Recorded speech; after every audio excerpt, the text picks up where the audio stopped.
back to High Gain Guitar Academy. My name is Neil, and today we're talking about Rock Licks 101. Okay, this is just going to be the basic rock licks you need to play most rock, classic rock, things like that. Rock is typically based in the blues. It has strong roots in the blues in that a lot of the techniques and voicings involved kind of, started in the blues, but the joke is that rock is just the blues but sped up. And that's not altogether wrong. There's a lot of truth to that. We add some distortion and we add a little bit of oomph to it and it becomes rock. Now, rock is played typically a little more open, a little bit more dynamic than metal. Metal tends to be very intense, sometimes a bit rigid and tighter. Rock will often be a little bit more free-flowing, a little bit looser with the picking and strumming hand, okay? So like, for example, we'll still use palm muting, but it won't be quite as intense, whereas metal might be, rock might not be as, rigid. It might be a little more loose. When you're playing rhythm in rock, before we move into lead licks, it's more common to use full chords and bar chords. Metal is often rooted more in power chords, single note licks and riffs. And there's always exceptions, but I'm just saying typically. So in rock, you will hear more of, more chorded based things. That's going to be a big part of the approach we take here. It's okay to have it be a little bit loose and a little more open, okay? When we're talking about lead guitar in rock music, a big part of it is bends. Now, bends are used largely to express more emotion. They make it sound a little more human, a little more fluid. So let's get started with some bends. Now, for these examples, we're mostly just going to use the E minor pentatonic scale, just the E minor blues scale, very common in most kinds of rock and classic rock. The first lick I want to show you is going to be this. So there's some bends, some alternate picking, some string skipping. There's several techniques involved in this lick. So I'm going to break this down for you, take it a step at a time. The first thing we're going to do is bend the 15 of the B string a full step. Now, when I say a full step, you guys know that means 2 frets. So we're going to bend it up the equivalent of 2 frets. Now, when I bend, I like to use my middle finger. You guys may use your ring finger, whatever it is. It's okay to add other fingers behind it to help push it. If I'm pushing a boulder up a hill and a friend comes to help me, it's going to be a lot easier. You can add the middle finger, even the pointer finger behind it to help that bend. I'm going to use my middle finger. That's just how I typically do it. Start on the 15 of the B, bend a full step. Next, we're going to go to the little E and hit the 12 with our pointer. So we don't let the bend back down. We bend it up a full step and then just go straight to the little E, okay? So pull your finger away from that B string, go to the E string, and we're going to kind of mute that B with the side of our finger as we hold down the 12 of the E. So notice how when I'm holding the E, the side of my pointer finger is kind of touching the B string. That's something a lot of people don't show you when they teach you lead guitar, is you can control the noise from the other strings a lot just by touching them from the side. Okay, from there, going back to the B string, 15, 12. Just going ring finger to pointer. So we have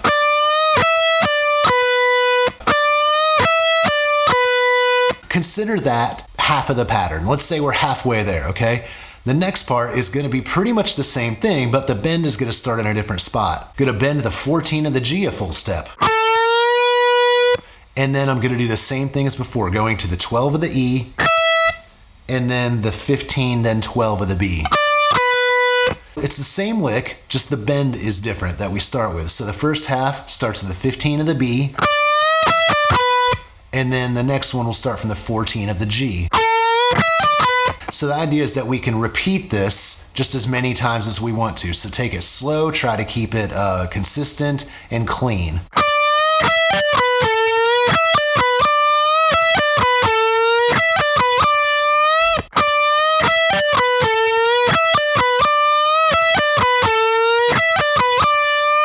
Once you start to get comfortable with it, you can speed it up a little bit.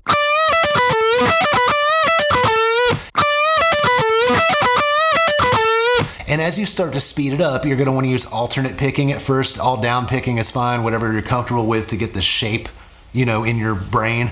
But yeah, alternate picking, always your friend as you start to speed up. So there's that lick. That's a pretty common rock lick. You can do it in any key. Let's move it down here to the key of B.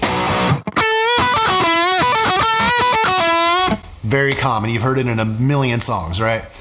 Okay, so that's the first one I want to show you. Some of these other ones aren't going to be even as complicated as that, but they are like, staples in the rock guitar sound. What we're going to do is I'm going to hold the 12 of the B, and then with another finger, I'm going to use my middle finger. You may use your ring finger, but I'm going to hold the 14 of the G. When you hit these two together, there's a dissonance. They don't quite go together, but what we're going to do, while we're holding the B string still, we are going to bend the G a full step, okay? So the B will stay still while you're fretting it. The G will bend a full step. You're hitting these two strings together, okay? So it's going to go like this. Notice how as I bend the G string up, it eventually meets the same note we're fretting on the B string. And that's the idea. It's like this dissonant sound. And as they approach the same note, they kind of even out and it sounds really cool.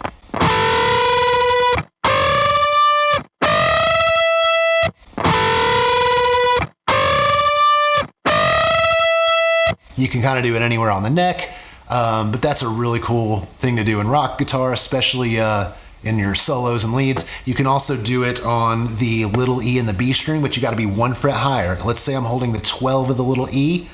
Instead of the 14 of the B string, it's going to have to be the 15, okay? So when I go to the last two strings, there's that 1 fret difference that the B string does. You guys know what I'm talking about. When you tune your guitar, the G and the B are 1 fret different than all the rest of the strings. Anyway, 12 of the little E, 15 of the B. And this time I'm going to bend with my ring finger because that 15 is a little further away.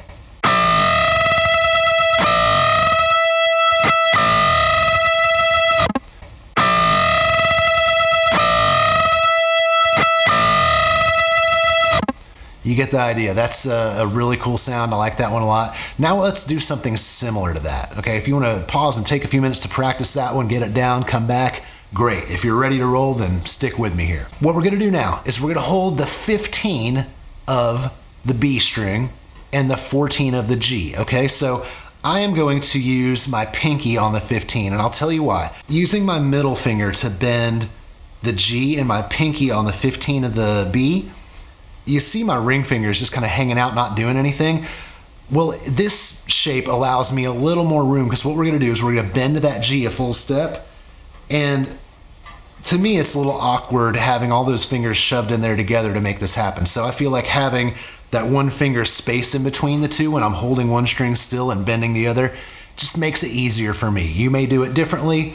It's totally fine to use your ring finger, whatever you feel like doing, but I'm going to use pinky on the B at the 15, middle finger on the 14 of the G, bending that G string a full step again, and the B will just stay still.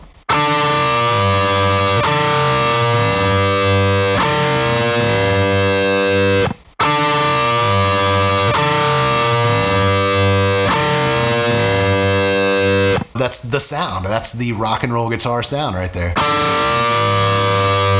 And again, you can do that anywhere up and down the neck.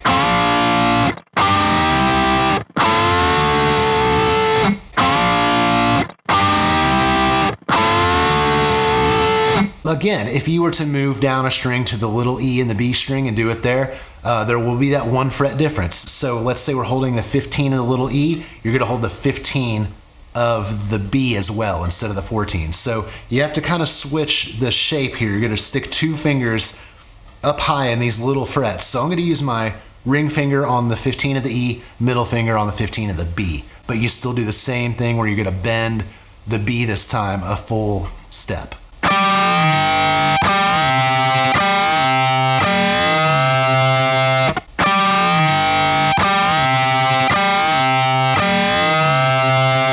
Takes a little practice to get your bends to sit right where you want them, but when you do this technique and you hear the notes kind of fall into unison, into a harmony, then you know you've done it well. All right, those are all great little techniques. Let's do another one where it's, this is almost like a blues thing. So what we're gonna do is we're gonna use some barring and some bending. So I'm gonna hold the last two strings, the little E and the B, on the 12. I'm gonna bar both of those with my pointer finger.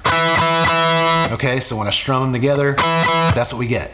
Reach over here to the G string, arching my finger over the E and the B, so I don't touch them. And I'm going to bend the G a full step, then pick the E and the B together.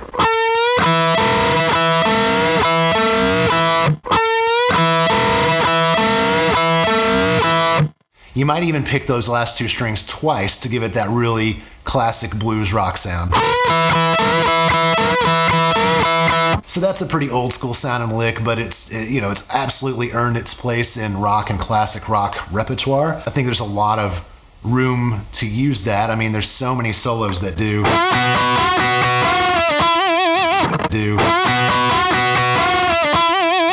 These are just kind of tools in your toolbox. Remember me using that analogy?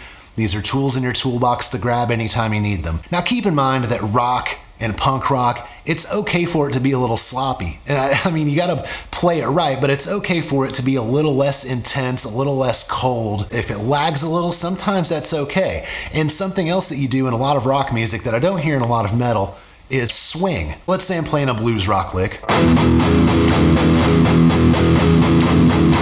But what if I did like a swing on it? It instantly lends itself to more of that rock sound. So keep that in mind, that sometimes when you're playing rhythms and leads in more of a rock styling, swing is a cool element to add as well.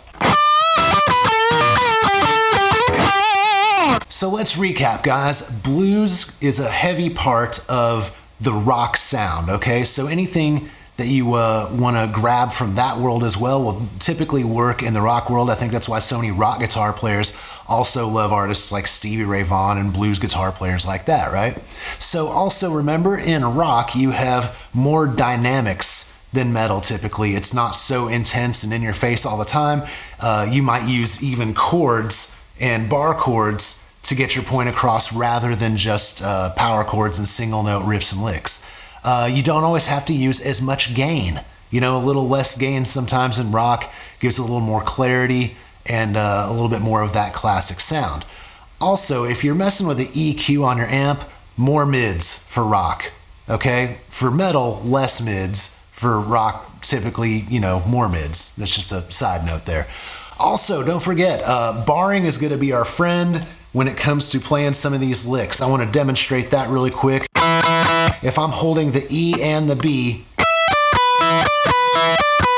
and I'm doing that sort of thing, 12 of the E, 15, 12 of the B, I don't have to keep moving my pointer around. I can just hold the E and the B together. I can even do that with a hammer-on pull-off. If I pick the E, hammer-on pull-off of the B.